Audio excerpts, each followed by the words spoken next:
রাগ মানুষের একটি সহজাত প্রবৃত্তি, কিন্তু অনিয়ন্ত্রিত রাগ মানুষের দুনিয়া আখিরাতের বরবাদির কারণ হতে পারে। আবার একেবারে রাগ না থাকাও মুমিনের ব্যক্তিত্ব পরিপন্থী। রাগ সম্পর্কে, রাগের হুকুম ও আহকাম সম্পর্কে আমরা খুব কমই জ্ঞান রাখি, অথচ মুমিনের জীবনে এর গুরুত্ব অপরিসীম। একজন আদর্শ মুমিন তার রাগের ব্যাপারে সতর্ক থাকে। সে খুবই সহনশীল হয়। দুনিয়াবি কোনো কারণে কখনো রেগে গেলেও মুহূর্তে নিজেকে সামলে নেয়, কারণ সে জানে রাগ নিয়ন্ত্রণ করা অনেক বড় সওয়াবের কাজ। আল্লাহ তাআলা ইরশাদ করেন, ওয়াল কাযিমিনাল গায়য ওয়াল আফিনা আনিন নাস ওয়াল্লাহু ইউহিব্বুল মুহসিনিন। আর যারা নিজেদের রাগ সংবরণ করে এবং মানুষের প্রতি ক্ষমা প্রদর্শন করে, আর আল্লাহ সৎকর্মশীলদের ভালোবাসেন। শক্ত সমর্থ, পেশিবহুল শরীরের অধিকারী কিংবা লোকদের মল্লযুদ্ধে অনায়াসে হারিয়ে দেয়া ব্যক্তি বাহাদুর নয়। বাহাদুর তো সে ব্যক্তি যে রাগের সময় ধৈর্য ধরতে পারে এবং নিজেকে নিয়ন্ত্রণ করতে পারে। সাহিহ বুখারী ও সাহিহ মুসলিম এসেছে, রাসূল সাল্লাল্লাহু আলাইহি ওয়াসাল্লাম ইরশাদ করেন, লাইসা শাদীদু বিসসুরআহ ইন্নামা শাদীদুল্লাযী ইয়ামলিকু নাফসাহু ইনদাল গাদাব।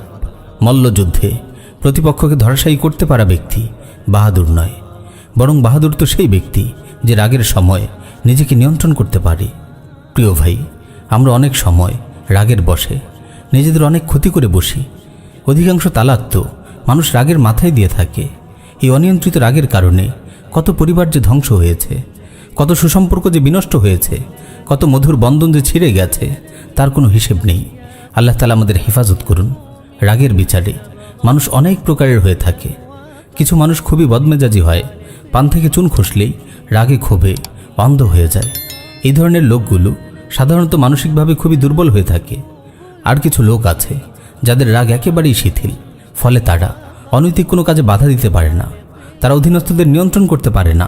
এরা সাধারণত আত্মমর্যাদাহীন লোক হয়ে থাকে। আবার আল্লাহর কিছু বান্দা এমন আছেন যারা মধ্যমপন্থী। তারা যেখানে যতটুকু প্রয়োজন রাগ করেন। তারা দুনিয়াবি কারণে খুব কমই রাগেন, কিন্তু দিনের ব্যাপারে কোনোরূপ গড়িমসি দেখলে, আল্লাহর কোনো বিধান লঙ্ঘিত হতে দেখলে কিংবা কোথাও দিনের অমর্যাদা হতে দেখলে তারা বাঘের মতো গর্জে ওঠেন। ইসলামী শরিয়া আমাদের এরূপ মধ্যম পন্থায় শিক্ষা দেয়। প্রিয় নবী সাল্লাল্লাহু আলাইহি ওয়াসাল্লাম ব্যক্তিগত কারণে কখনো রাগ করতেন না, কিন্তু দিনের ব্যাপারে কোনোরূপ শৈথিল্য বরদাস্ত করতেন না। সাহিহ বুখারী ও সাহিহ মুসলিমে এসেছে, একবার মাখজুমী গোত্রের এক মহিলা চুরি করে। এখন শরিয়ার বিধান অনুযায়ী তার হাত কেটে ফেলা হবে, কিন্তু মহিলাটি ছিল সম্ভ্রান্ত বংশের। তাই কুরাইশরা তার হাত কাটার বিষয়টিতে ইতস্তত করছিল। তারা এমন কাউকে খুঁজছিল যে হাত কাটা মওকুফ করার জন্য রাসূলুল্লাহর কাছে সুপারিশ করতে পারে।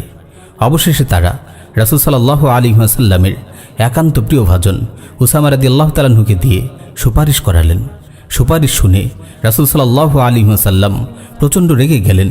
তিনি কঠোর স্বরে বললেন, আতাশফাউ ফি হাদ্দিম মিন হুদুদিল্লাহ, তুমি কি আল্লাহর হদের ব্যাপারে সুপারিশ করছো?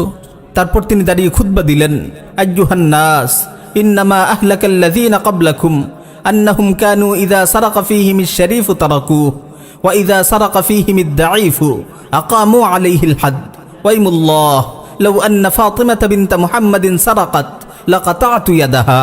হে লোক সকল, তোমাদের পূর্ববর্তী জাতিরা এজন্যই ধ্বংস হয়েছে যে তাদের সম্ভ্রান্ত কোনো লোক চুরি করলে তাকে ছেড়ে দিত, আর দুর্বল কেউ চুরি করলে তার উপর হদ জারি করত।